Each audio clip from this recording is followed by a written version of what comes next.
যখন আমাদের ভিডিওটি সম্পূর্ণরূপে প্রস্তুত হয়, আমরা এটি ডাউনলোড করার জন্য প্রস্তুত। এর জন্য উপরের প্যানেলে যান, যেখানে আপনি একটি বড় নীল বোতাম দেখতে পাবেন।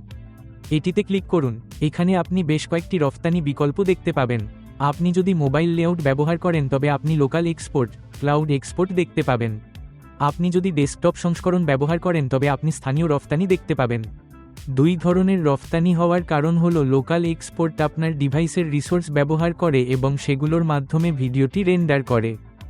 ক্লাউড এক্সপোর্ট আপনার জন্য ভিডিও প্রস্তুত করতে সার্ভারের সংস্থান এবং গতি ব্যবহার করে। ক্লাউড রপ্তানি সাধারণত দ্রুততর হয় এবং আপনার ডিভাইসের ক্ষমতার উপর নির্ভর করে না।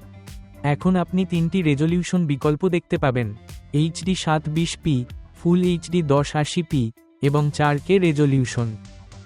আপনি আপনার প্রয়োজন অনুযায়ী এই বিকল্পগুলির যে কোনো একটি চয়ন করতে পারেন। ফুল HD 1080p সবচেয়ে বেশি ব্যবহৃত হয়, তবে ইউটিউব বিশেষত 4K রেজলিউশনে ভিডিও আপলোড করার পরামর্শ দেয়। বর্তমানে প্রিমিয়াম সাবস্ক্রিপশনে 4K অপশন পাওয়া যাচ্ছে। ভিডিওটি 4K ডাউনলোড করার পরামর্শ দেওয়া হয় এবং তারপরে আরও ভালো দৃশ্যমানতার জন্য এটি ইউটিউবে আপলোড করার পরামর্শ দেওয়া হয়।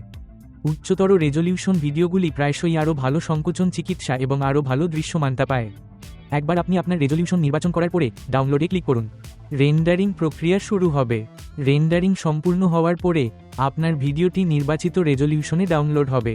আপনি যদি 4K নির্বাচন করেন তবে ভিডিওটি 4K মানের পাওয়া যাবে এবং একইভাবে আপনি অটোড্রাফটে আপনার চূড়ান্ত ভিডিওটি রফতানি করবেন।